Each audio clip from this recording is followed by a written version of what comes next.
voulais quand même vous faire un peu travailler. On a dit tout à l'heure que il faut bien communiquer pour bien accompagner. Et c'est essentiel pour nos pèlerins en accueil, mais également pour les gens qu'on va croiser lors du pèlerinage. Et on a dit tout à l'heure ensemble, je vais reprendre des choses qu'on a dites ensemble parce qu'on va faire un résumé en fait. Voilà.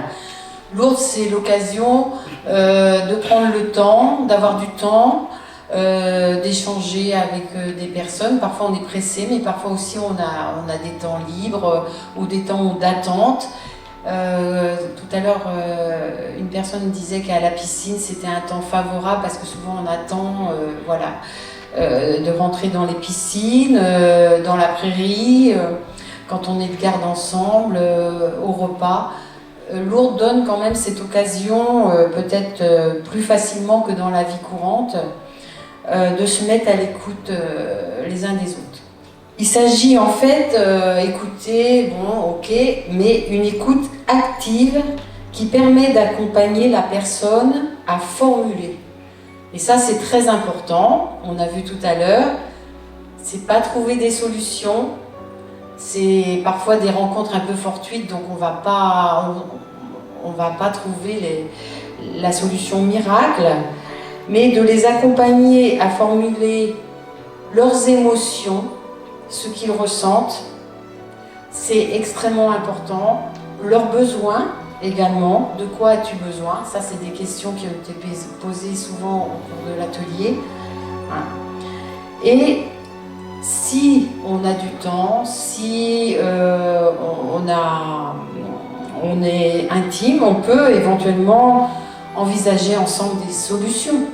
Voilà, donc ça c'est possible, ces solutions. Alors moi j'aurais bien voulu vous faire participer. Est-ce que certains pourraient s'en sentir on a un tout petit peu de temps, témoigner, je vous prends à brûle-pourpoint comme ça, là je ne vous ai pas préparé, mais témoigner d'un jour où l'écoute en fait a permis une rencontre vraiment authentique avec une personne. Voilà, vous dites, on a passé un moment ensemble, et là, on s'est senti vraiment, on s'est écouté. Bon, cette personne, elle avait un souci et je pense que vraiment, elle s'est sentie écoutée et j'ai l'impression qu'elle est repartie, elle était, elle m'a remerciée. Ce que disait Cécile tout à l'heure, cette personne qui ne parlait pas, mais finalement, qui a su témoigner de sa reconnaissance. L'écoute peut produire le même sentiment de soulagement, de consolation. Que c'est une manière de rentrer en contact, de même le toucher, de même les caresses. C'est vraiment aller à la rencontre de l'autre. C'est le but. On ne va pas prendre en charge ces difficultés. Mais on est ensemble et on l'accompagne. En fait, c'était il y a 10-15 ans, quand je travaillais dans un service des ressources humaines.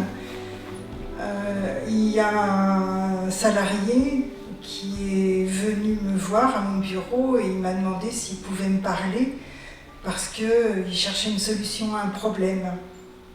Et en fait, donc je lui ai dit, bah oui, vas-y, assieds-toi. En plus, c'était pas vraiment un salarié, c'était un prestataire, prestation intellectuelle. Donc, il commence à parler, et puis en fait, c'était pas forcément clair ce qu'il disait. Alors, donc je l'ai amené, je posais des questions pour essayer moi-même de comprendre ce qu'il voulait me dire. Et en m'expliquant, il dit, ah ben c'est bon, j'ai trouvé la solution. Voilà. C'était juste le fait de l'exprimer oralement. Et d'avoir un interlocuteur et de reformuler pour se faire comprendre qui lui avait fait trouver sa solution. Donc il est reparti 10 minutes après, et moi j'ai rien eu à dire. La disponibilité, et puis tu l'as écouté.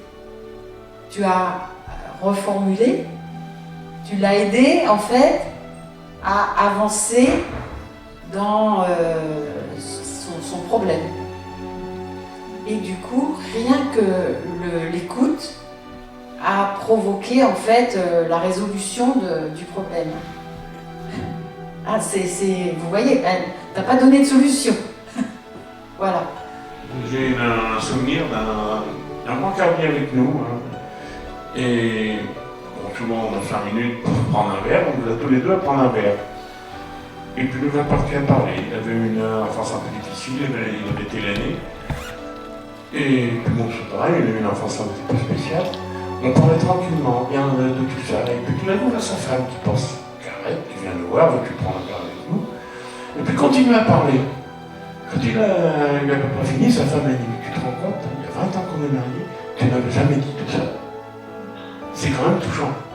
Hein, il a dit, il s'est ouvert devant moi, c'était pas une confession, il y avait rien de catastrophique, mais sa femme lui a dit, mais tu te rends compte, tu m'avais jamais dit tout ça. Jamais. Alors c'est quand même un peu impressionnant. J'en ai un autre, c'était la première année peut-être que je venais à Lourdes. Vous voyez que je pars facilement, que ce soit un malade, que ce soit tout le monde. Et c'est une des seules fois que j'ai vu une personne sur un tringlo, en haut de Saint-Fray. Cette personne, tu la regardais, tu t'es elle est morte ou quoi? Les yeux ouverts, alors une fois je lui passe la main, elle avait la main allongée, je mets la main sur la sienne. Hein? Bonjour, elle m'a dit comment elle est malade cette personne. Le deuxième jour, je crois, je repasse et puis je la fixe un petit peu plus. J'ai vu les paupières qu'on bougeait un petit peu. Hein? Et bien si je vous disais que le 4e jour, elle m'a dit qu'elle avait la sclérose en plaques, que sa famille l'avait laissée. C'est une personne qui ne s'exprimait plus. Et elle me l'a dit le 4e jour. Tu te dis, bah, ça ne sert pas grand-chose, mais ça fait plaisir cette femme, j'en sais rien. J'ai toujours été content de ça. C'est pour ça que j'ai pas peur de parler à un malade. Même aux autres.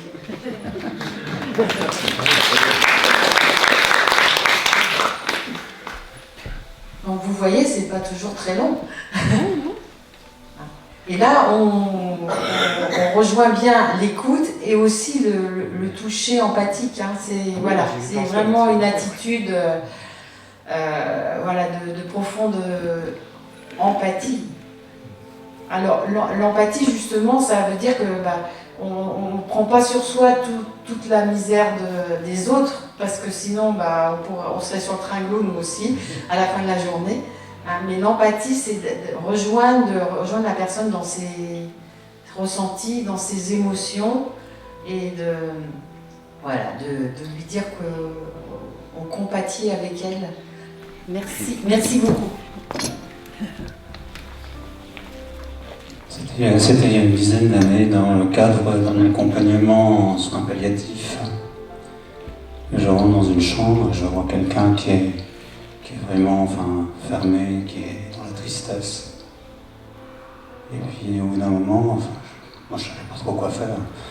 Et au bout d'un moment, je lui dis, je vous invite à fermer les yeux, et à faire venir dans votre écran intérieur une scène où vous avez vraiment vécu quelque chose de fort qui vous a touché, et dans laquelle, à un moment où ça vous a vraiment très touché. Et à ce moment-là, il me dit, j'ai pas besoin de fermer les yeux. Et il m'a raconté, pendant la guerre d'Algérie, ils étaient à trois potes, et puis celui de droite, il a pris une balle, celui de gauche a pris une balle, et lui, il s'est retrouvé tout seul. Il s'est mis à pleurer comme c'est pas possible. J'ai accueilli ce qui se passait. Et je lui ai dit après, mais vous en avez déjà parlé à quelqu'un? Il me dit jamais. C'était vraiment un cadeau pour lui, pour moi. Et ça a ouvert quelque chose pour lui certainement. Et ça lui appartient. Je pense après il était dans la paix.